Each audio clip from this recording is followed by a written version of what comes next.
црковно-училищните општини се црковно-просветни и обществени институции, многу познати, многу значени во македонската национална историја од антика до денеска.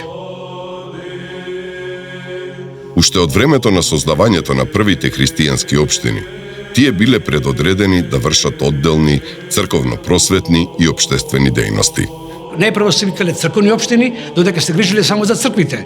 Но онеј момент кога ќе преземат и просветната дејност, кога ќе навлезат и во порите на училиштата, кога ќе донесуваат учители и учителки во училиштата, тие ќе се трансформираат во црковно-училишти општини. Како помошни институции на црквата, црковните општини и во периодот додека се наоѓале под јурисдикција на Свети Климентовата Охридска архиепископија, имале зачувана известна местна црковно-општинска самоуправна дејност, која се состоела во регулирањето на одделни црковно-просветни, брачни и имотно-наследни спорови и дела. Покрај тоа, македонските црковни училишни општини играле голема улога во решавање на судските спорови. Значи, сега македонското население не зависи од црковната организација каква што била патриаршијата, нели, да ги решава нивните судски проблеми, бракоразводни или други правни поконкретни. Сега меѓу себе тоа го правела општината. Имено се грижеле за умноболните, за здравството. Например, ако имало некој умноболен човек, тогаш немало развиено здравство, го праќале во некој манастир во Македонија и таму тој се излекувал. Некаде општините биле и банки за македонското население. Тога тие ги чувале своите заштеди. Дури имаме еден случај во Прилеп каде што на еден човек кој што клепал во камбаната, на крајот од кога остарал да му дадат и пензија, значи имали и таква ингеренција. Па дури имаме ингеренција затоа што турските власти не се грижеле за македонското население, кога македонскиот народ бил лежел во затворите, турските затвори, тие да се грижат за занданите во тоа време, да испраќаат рогузини, да испраќаат храна, да испраќаат јумор за оние што лежеле во турските затвори. Со паѓањето на Македонија под османска власт била зачувана автокефалноста на Охридската архиепископија под чија јурисдикција се наоѓале до тогашните и се создавале нови општини на територијата на нејзината дијацеза. Османските власти не го спречиле суштествувањето и процесот на создавањето на нови црковни општини, ако истите се грижеле за одржувањето на редот и мирот на своите верници во својата територија и ако редовно ги собирале црковните давачки, од кои еден дел се слевал дури во султанската каса. Според османското шеријатско право, законски ополномоштен представник на општините и на народните интереси пред местните османски власти, во меджлис и дарето, еден вид собрание, биле епархиските владици или нивните архиерејски наместници. Меѓутоа, во оние места и населби, каде што немало архиереи и нивни заменици, местните градски, маалски и селски општини пред османските власти биле представувани од своји избрани народни представници, тоест милет векили или милет башии. Во повеќе случаи, особено во подоцнежниот период, оваа функција се слеала со председателот на општината, така што местното население пред османскиот меджлис, собрание, било представувано од страна на председателите на општините, што се однесувало на градските и маалските општини, односно коџобашија, што се однесувало за христијанските селски општини.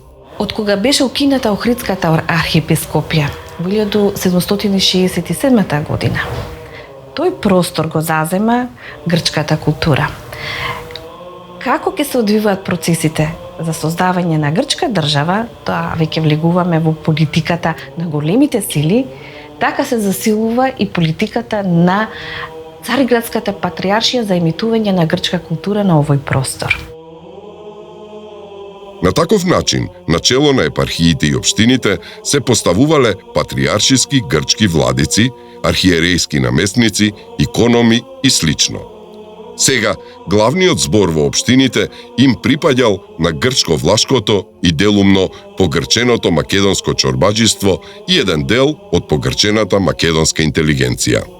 По формирањето на новите балкански држави, Србија, Грција и Бугарија, владите на овие држави започнале тајни преговори и планови за поделба на Македонија. Меѓу себе, на овој план склучувале договори во која се делала територијата.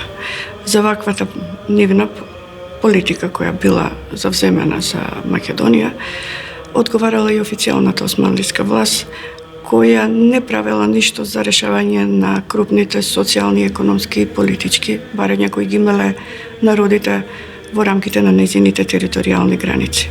На властите во Истанбул им одговарало да дојде до судир помеѓу православните христијани.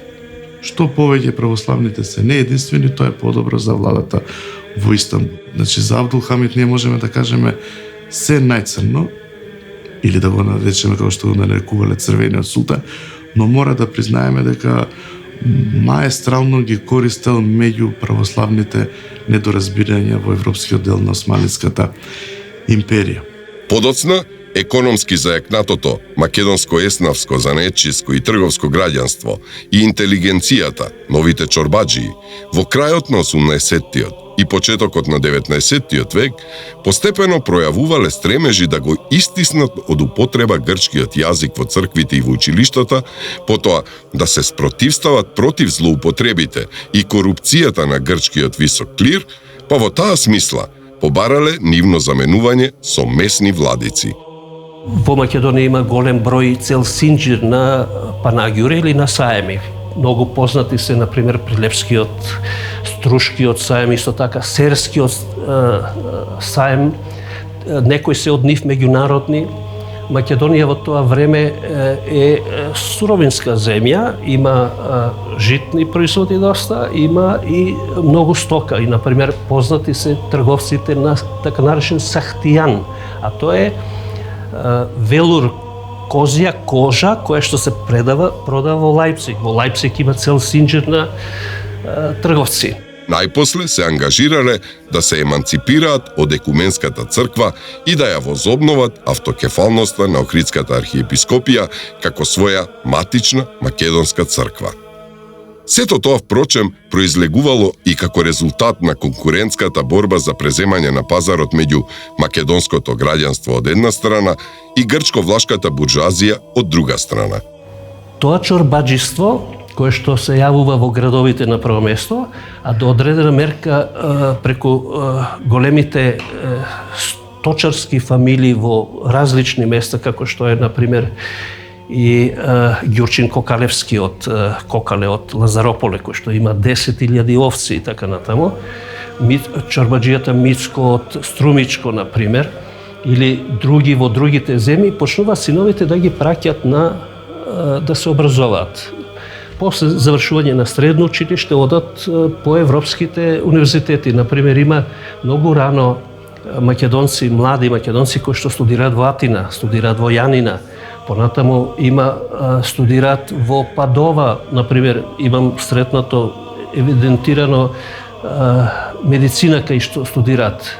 Понатаму студира, например, еден Антон Драндар од една велешка фамилија, правни студии во Лондон.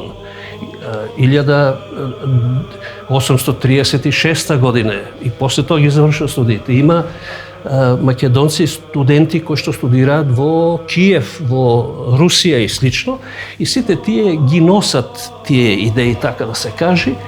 На таков начин, овие црковно-просветни движења се трансформирале и добиле национална содржина. Тоа се манифестирало преку стремежот за навлегување и преземање на црковните општини, дотогаш во компетенции на грчките патриаршиски владици и конзервативниот македонски чорбаџиски елемент. Во таа смисла, веќе економски зајакнатото македонско граѓанство и интелигенцијата во иднина не се задоволувале да бидат само полномошници на грчките архиереи и ереи.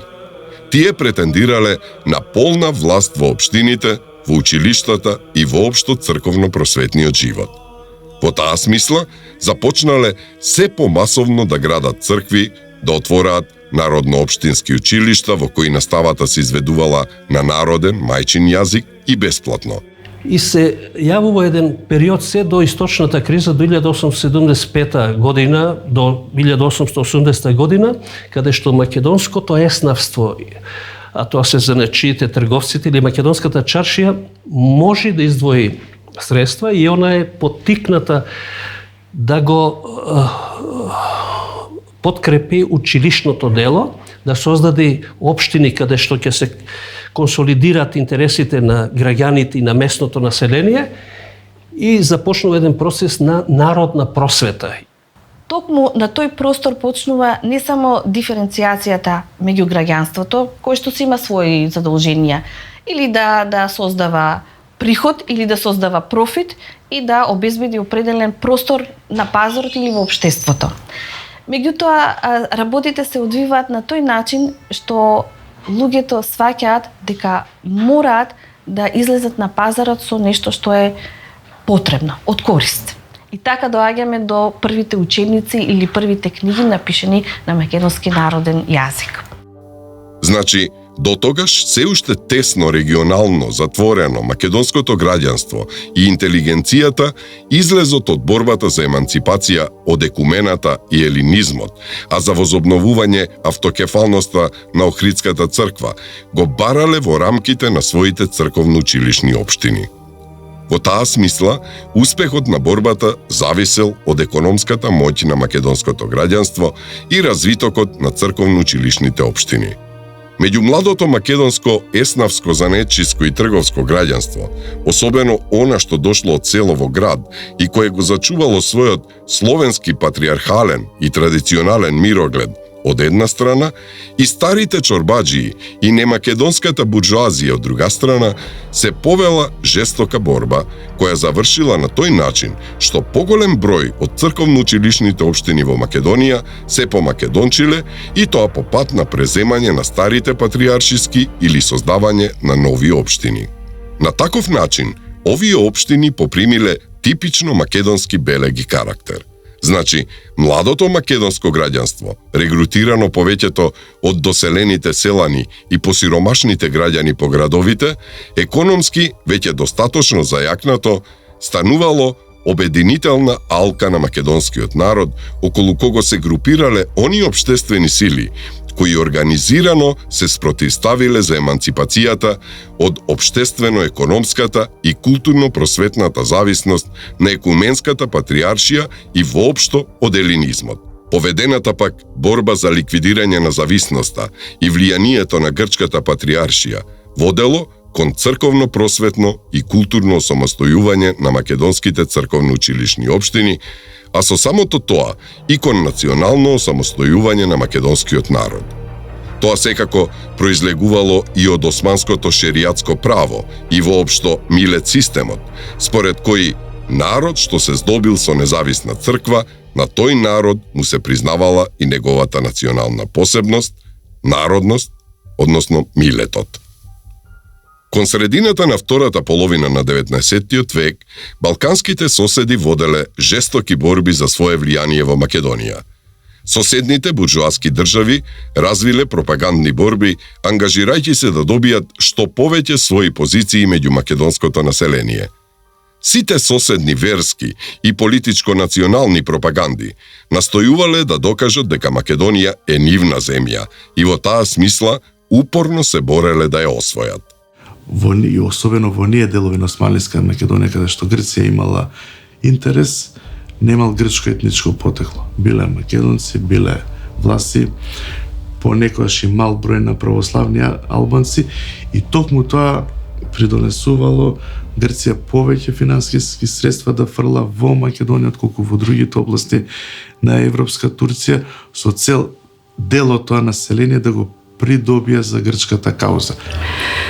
За да се действува на просветен план, што всушност било и почетна точка за остварување на своите претензии во Македонија, овие балкански држави пред се требале да действуваат на планот на црквата.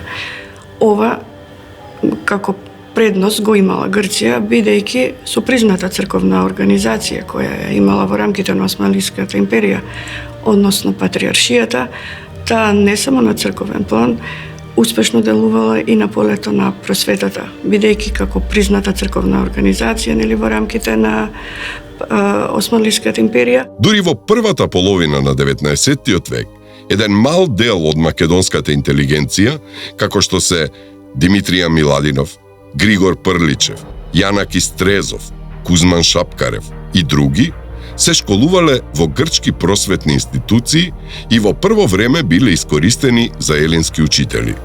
Во границите на Македонија првите училишта се спомнуваат некаде кон крајот на 17-тиот век и тоа во градовите Костур, Кожани, потоа Воден, Мелник, но не работеле со таков интензитет како што ќе биде по формирањето на грчката националистичка држава.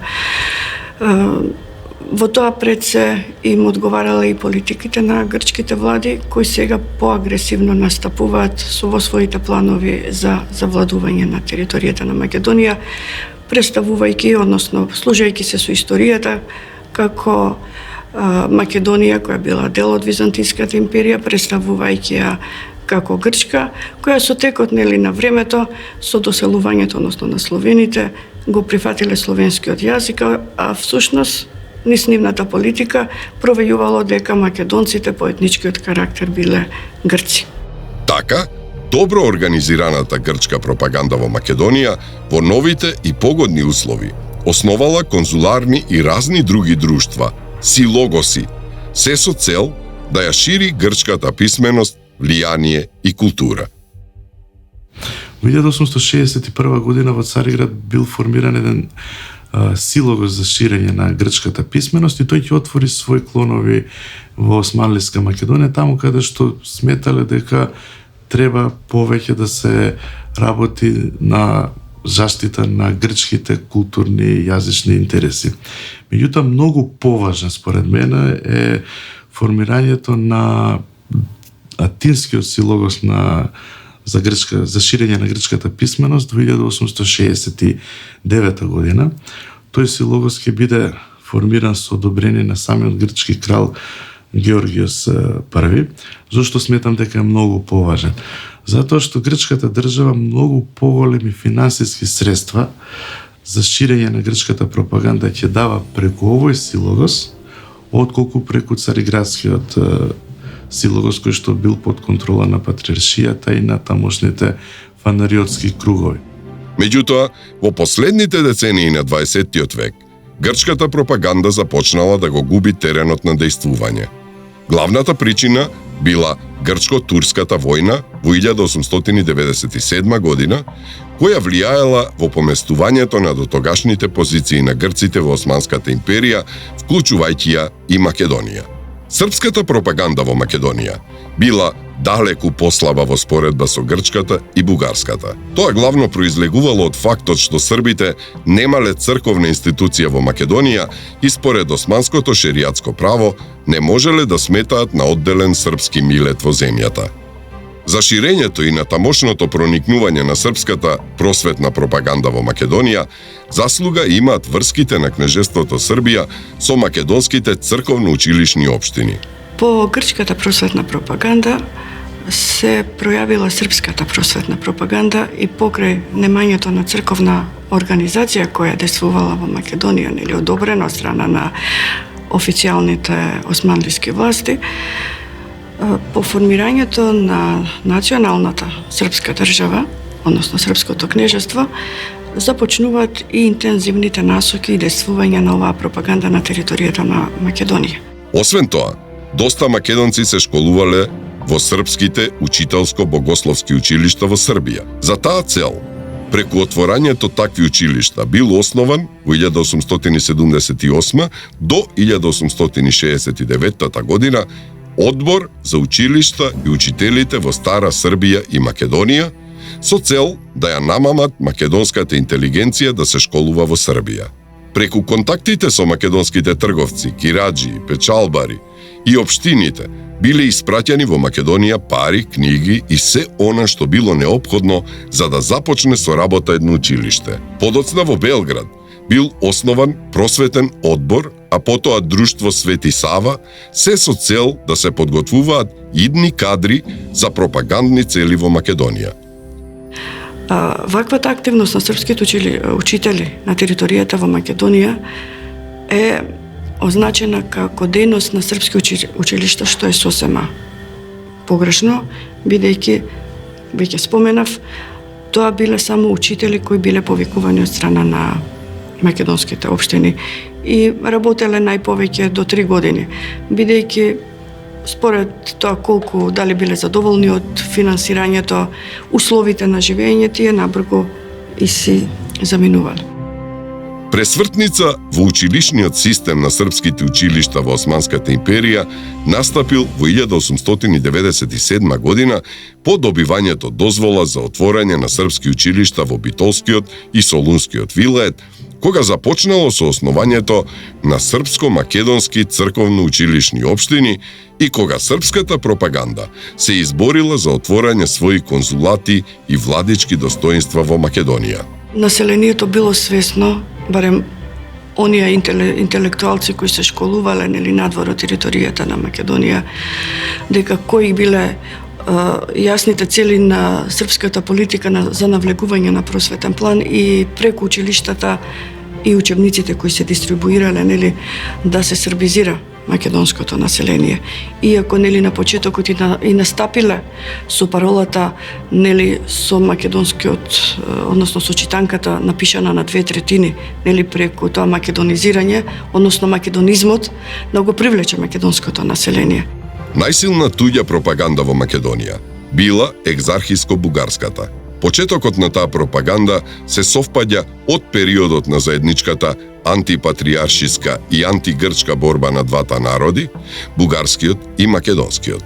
Веќе кога се појавува бугарската екзархија на историската сцена, иако по документ само требаше да биде Велешката епархија, значи Македонија остана на страна, меѓутоа султанот беше принуден заради тој издаден документ да дозволи референдум на македонското граѓанство дали ќе се приклони кон бугарската екзархија или ќе остане во рамките на Цариградската патриаршија. Значи тоа беа опциите. Значи не постоја опции за да се даде шанса на македонското граѓанство да возобнови Охридската архиепископија. Борбите на македонскиот народ и борбите на бугарскиот народ за создавање на автокефална црква се слејала за создавање на бугарска национална црква, екзархијата, создадена на 28 февруари 1870 година. Со создавањето на бугарската екзархија, само една епархија од Македонија влегла во составот на бугарската екзархија, тоа е Велешката епархија. Македонската граѓанска класа, откако не успела да ја возобнови својата Свети Климент Охридска архиепископија како македонска православна црква, а не сакала понатаму да остане под юрисдикцијата на образнатата грчка патриаршија, која што нели во кој се негол грчкиот што го познавала грчкиот јазик и грчката богослужба. Тогаш поголем број од македонското население ја прифатиле бугарската црква како своја црква, како словенска црква. Иако голем број од македонското население побарале таа да биде Охридската архиепископија, седишето на таа бугарска екзархија да биде или градот Солун или градот Охрид. Но бугарската буржуазија се изборила седишето на таа црква да биде во Цариград, затоа што најмногу преку Цариград можела да делува таа црква бугарска да биде врз епархиите во Бугарија, но и врз епархиите во Македонија. Во 1882 година постои барање од страна на македонските општини самите да се изработат еден устав. Тоа е предлог на Солунската општина, која што барем до тој момент вклучува во себе луѓе кои што се со особен сенс за македонските потреби. И тие бараат да се создаде таков закон кој што ќе ги обедини македонските општини и ќе обедини работата и ќе имаат преведено на денешен јазик еден закон за локална самоуправа. Меѓутоа тоа не го дозволи екзархијата. Сваќаше дека на тој начин незеки се стесни просторот за влијание и контрола на македонскиот простор. Кон средината на 19-тиот век во Македонија своји позиции зазела и римокатоличката пропаганда, протежирана од католичките мисионери од орденот на лазаристите од Франција и од Австро-Унгарија. Католичките мисионери во Македонија делеле бесплатни книги и давале пари во вид на помош. Тоа возможило во Македонија да се основаат унијатски црковно-училишни општини, цркви и училишта и католички семинарии.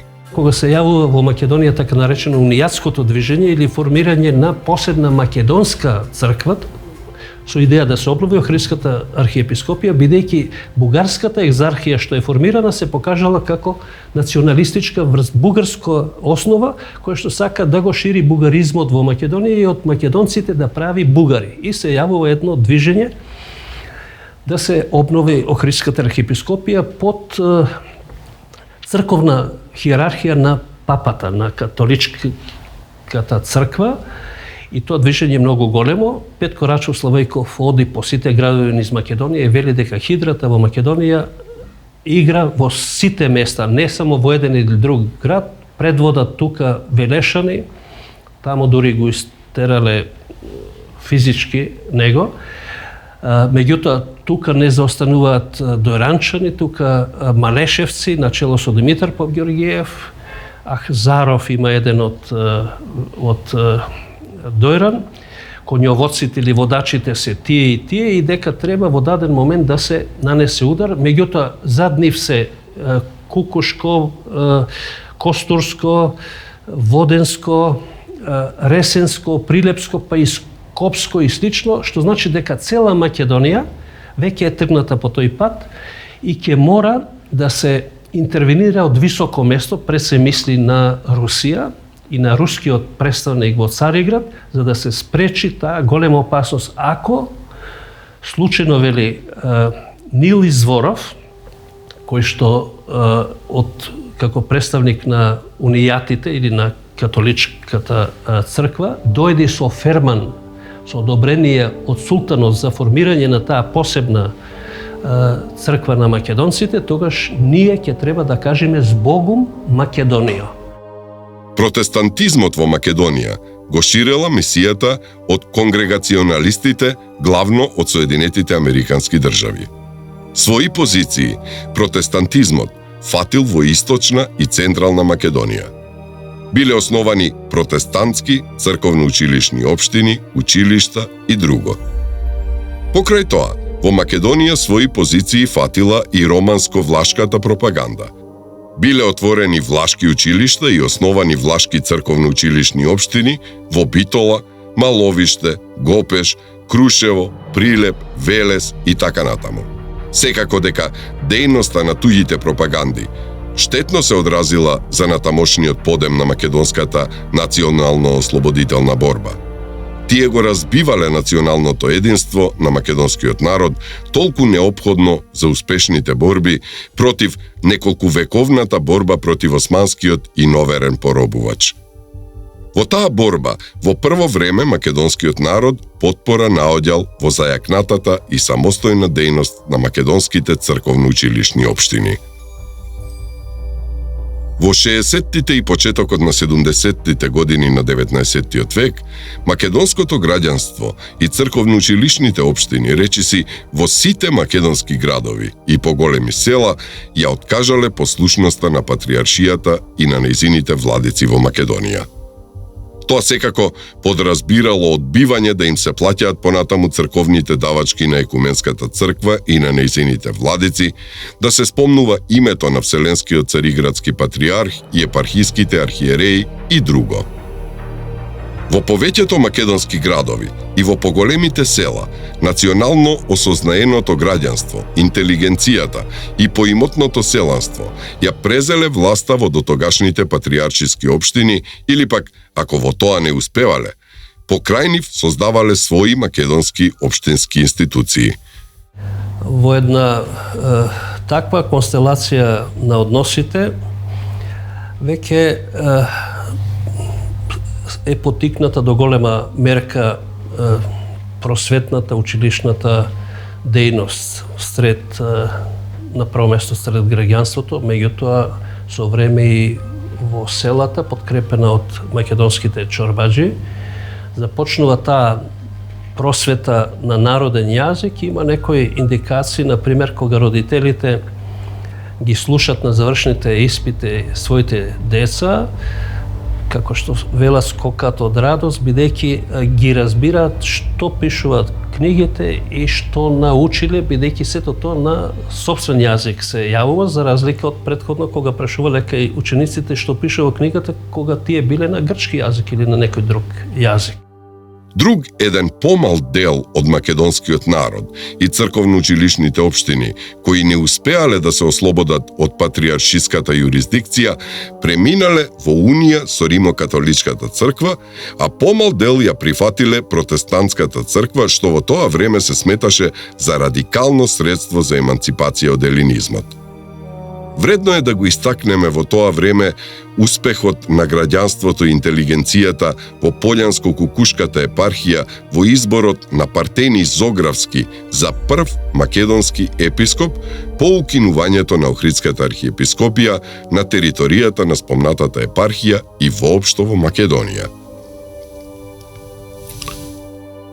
Според османското шеријатско право и милет системот, отцепените од патриаршијата македонски црковно-училишни општини не би можеле самостојно да обстојуваат и действуваат, поради тоа што македонскиот народ се уште не се здобил со црковна самостојност.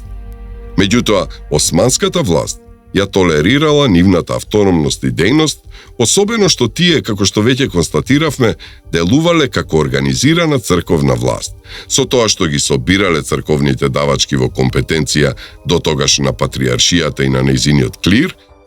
Покрај тоа, општините поставувале свештеници распоредувајќи ги по парохии, кои богослужбата ја изведувале на црковно-словенски јазик. Па дури подосна кога ќе се основаат во Штип, а подосна во Прилеп педагошко-богословски училишта, и тие биле во компетенција на црковно-училишните општини. Општините наоѓале учители и учителки, тие материјално ги издржувале и ги плаќале учителите и учителките и се грижеле за предметите кои што тие ги предавале. Па дури имаме еден пример во Прилеп, кога дошла една учителка затоа што пушела, а претходно била и оставена жена, била без маж. Прилепчаните, конзервативните прилепчани се лутале како тоа жена која што пушела цигари во наставничката канцеларија, а при тоа немала ни маж, можела да ги воспитува девојките во Прилеп.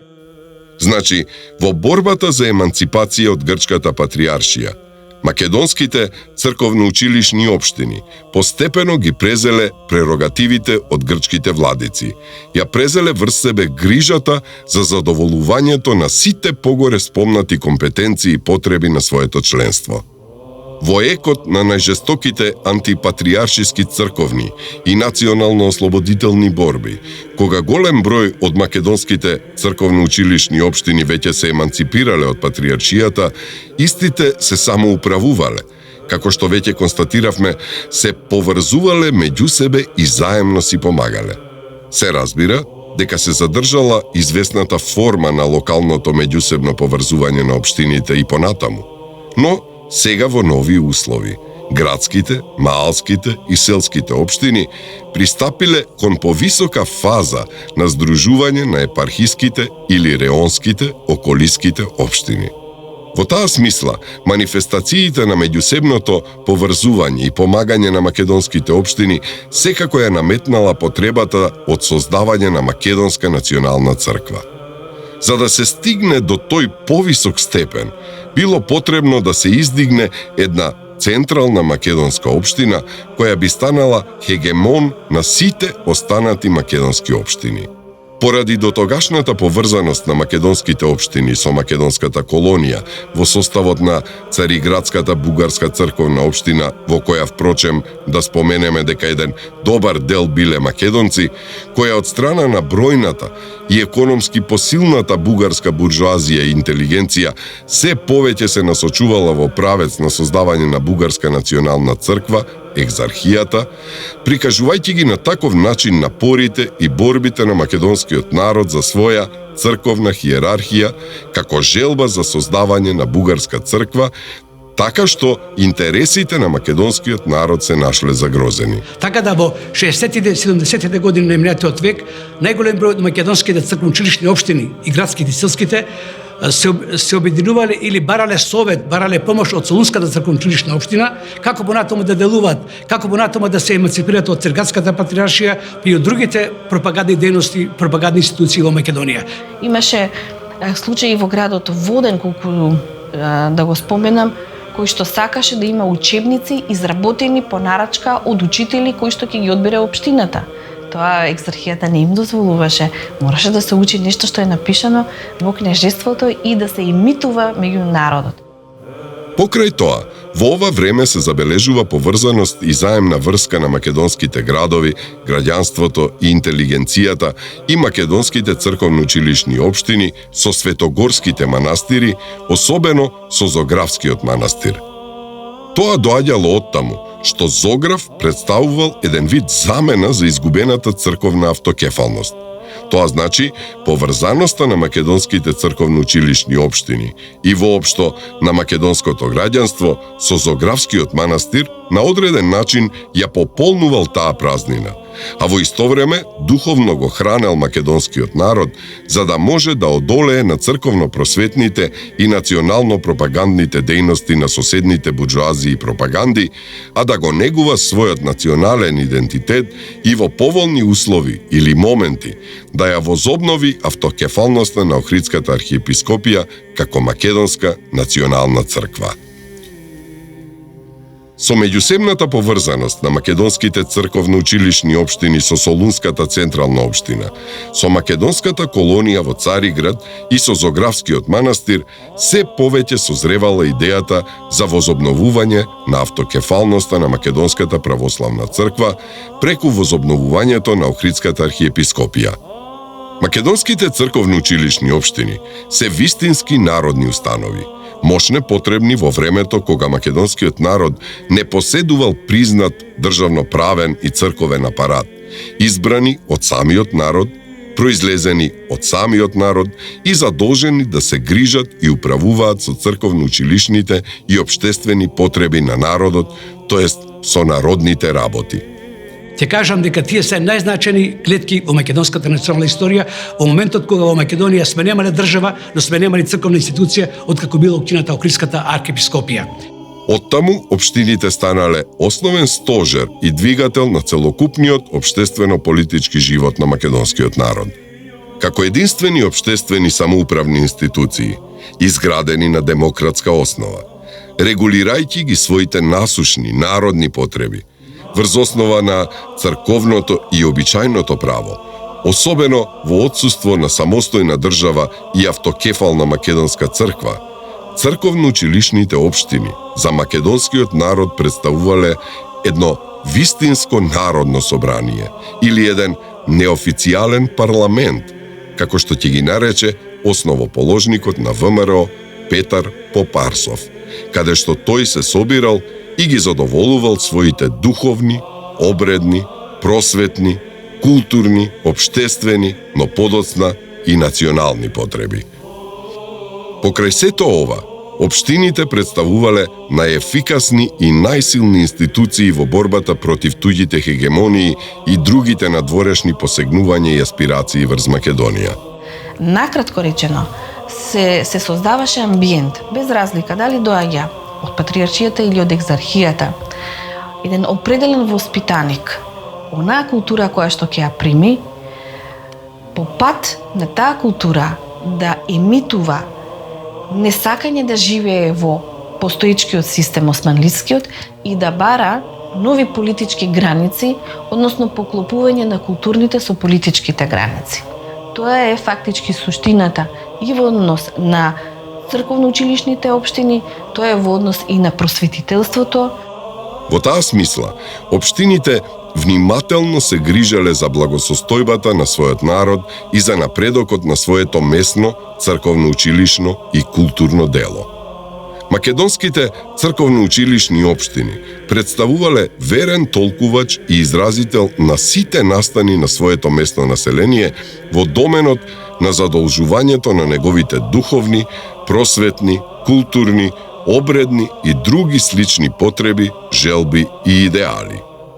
Македонскиот народ верен на своите православни норми и канони на живење, во отсуство на своја автокефална црква, во црковно-училишните општини наоѓал свое духовно спокојство, свој најдобар природен заштитник на својата самобитност, најдобар хранител на своите духовни, просветни и културни потреби. Значи, општините на одреден начин представувале замена за изгубената народна хиерархија, црква, па и држава во повисока смисла на зборот. Секако дека прегледот за појавата, развитокот, дејноста, структурата и компетенциите на македонските црковно-училишни општини, особено по нивното осамостојување и еманципирање од Цариградската патриаршија кон крајот на 60-тите години и почетокот на 70-тите години на 19-тиот век, можеме да подвлечеме дека тие делувале како автономни и самоуправни македонски институции и покрај постоењето на официјалната османска власт. Од бројните примери што се собрани за разностраната и богата дејност на општините, произлегува согледувањето дека македонскиот народ, собран околу своите црковно-училишни општини, се повеќе ги напуштал строгите црковно-феудални рамки во решавањето на црковно-училишните и општествените проблеми, спроведувани дотогаш од османлиите и од Цариградската патриаршија, и се свртувале кон регулирање на сите општествени проблеми за кои османската власт малку била заинтересирана.